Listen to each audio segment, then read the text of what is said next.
Candlestick के बाद सबसे इंपॉर्टेंट अगर प्राइस एक्शन में कोई चीज है तो सपोर्ट एंड रेजिस्टेंस। उसको सही तरीके से समझना बहुत ज्यादा इंपॉर्टेंट है।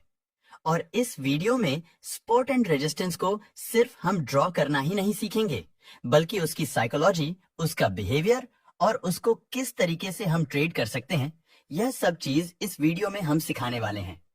तो इस वीडियो को पूरा जरूर देखना। चलिए बिना किसी देरी के शुरू करते हैं। सबसे पहले हमें समझना होगा प्राइस का मूवमेंट कैसा होता है।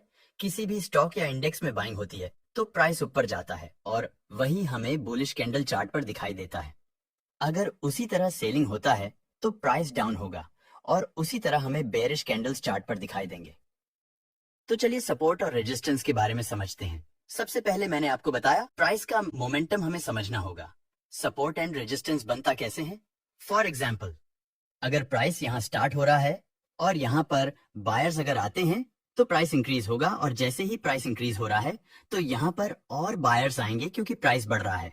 प्राइस जैसे बढ़ता जाएगा, जिन लोगों ने बाय किया उनका प्रॉफिट हो रहा है, जिन लोगों ने बॉटम पर बाय किया है उनको काफी फायदा हुआ, और उनका प्रॉफिट अगर बुक करना है, उनके लिए पोजीशन एग्जिट करने के लिए उन्होंने बाय किया है तो अभी उनको सेल करना होगा, तभी उनका पोजीशन एग्जिट होगा। तो वह जब सेल करते हैं तो मैंने आपको बताया सेल करने के बाद बेरिश कैंडल बनती है, प्राइस डाउन होती है। प्राइस अगर डाउन हो रही है तो बहुत सारे लोगों को लगेगा कि अभी प्राइस डाउन हो रही है तो हम यहाँ पर एग्जिट होंगे और वह एग्जिट होंगे, और इस प्राइस को देखते हुए शॉर्ट सेलर भी यहाँ एक्टिवेट होंगे और प्राइस और गिरता जाएगा, और प्राइस तब तक डाउन आता रहेगा जब तक इसमें प्रॉफिट बुक नहीं होता।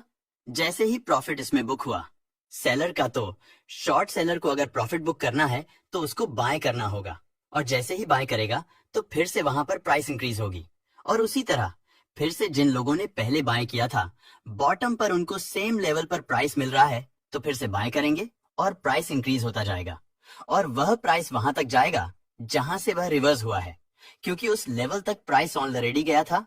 तो वहां बायर्स अपना टारगेट रखेंगे और वहां से एग्जिट करने के बाद फिर से प्राइस डाउन होगी, तो इसी तरह से एक लेवल बनाकर जोन में रहेगा। जब तक प्राइस इसी जोन में रहेगा और इस लेवल को यहाँ से प्राइस रिवर्स हो रही है उसे रेजिस्टेंस कहते हैं, और जहां से प्राइस इंक्रीज हो रहे हैं उसे सपोर्ट कहते हैं। और यह प्राइस इसी तरह से चलता रहेगा जब तक सपोर्ट या रेजिस्टेंस को यह प्राइस ब्रेक ना कर दे। अगर वह सपोर्ट ब्रेक करेगा तो इस स्पीड से नीचे आएगा और वह नेक्स्ट सपोर्ट बनाने की कोशिश करेगा, और जिस सपोर्ट को उसने पहले ब्रेक किया है वही उसका रेजिस्टेंस बन जाएगा, क्योंकि ये एक यूनिवर्सल लॉ होता है। ऊपर जाने के लिए उसको वहां से फिर से सेलिंग मिलेगी, क्योंकि ऑलरेडी यह ब्रेक कर चुका है।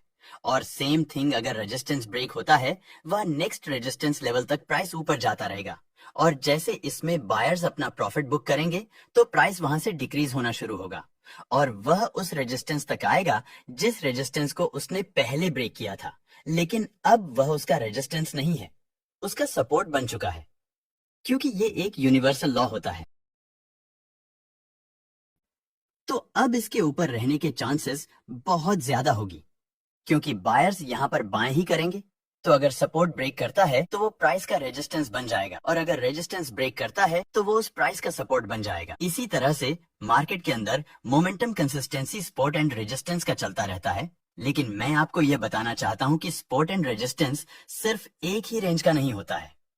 आपको सपोर्ट एंड रेजिस्टेंस अब ट्रेंड और डाउन ट्रेंड दोनों में दिखेगा, जिसे हम ट्रेंड लाइन के सपोर्ट और रेजिस्टेंस भी कहते हैं। अब सपोर्ट एंड रेजिस्टेंस को डिमांड एंड सप्लाई भी बोला जाता है, क्योंकि सपोर्ट एंड रेजिस्टेंस को एक हॉरिजॉन्टल लाइन ड्रॉ करके हम परफेक्ट उस नहीं कर सकते हैं, क्योंकि एक हॉरिजॉन्टल लाइन से हम सपोर्ट या रेजिस्टेंस नहीं बना सकते हैं, क्योंकि प्राइस सेम पॉइंट से कभी रिवर्स नहीं होगा। ये एक पार्टिकुलर जॉन होता है जहां पर बायर्स और सेलर एक्टिवेट होते हैं। सपोर्ट पर एक जॉन बनेगा जिसे हम डिमांड जॉन भी कहते हैं, और जहां से सेलिंग होती है उसे हम सप्लाई जॉन कहते हैं। तो मैं आपको बताना चाहूंगा, आपको ये पॉइंट बहुत ज्यादा याद रखने की जरूरत है कि प्राइस जिस लेवल से इंक्रीज हो रहा है तो वह हमारा सपोर्ट या डिमांड जॉन बनता है, और जिस लेवल से प्राइस डाउन जा रहा है वह हमारा रेजिस्टेंस या सप्लाई जॉन होता है। अब हम यह देखते हैं कि चार्ट पर ड्रॉ करके हम कैसे प्रॉफिट बना सकते हैं। तो यहाँ पर हमें सपोर्ट और रेजिस्टेंस बनाने के लिए दो टाइप के टूल्स मिलते हैं। एक हॉरिजॉन्टल लाइन मिलता है और दूसरा एक रेक्टेंगल मिलता है। हम प्रेफर करते हैं रेक्टेंगल से ड्रॉ करने का, क्योंकि रेक्टेंगल हमें एक रेंज प्रोवाइड करता है।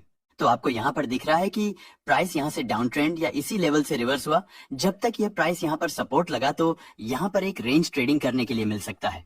और सेम थिंग अगर आप ऊपर की साइड में देखेंगे तो यहाँ पर आपको जहां से प्राइस रिवर्स हो रहा है उस प्राइस को आपका रेजिस्टेंस या सप्लाई जोन यहाँ पर बना सकते हो।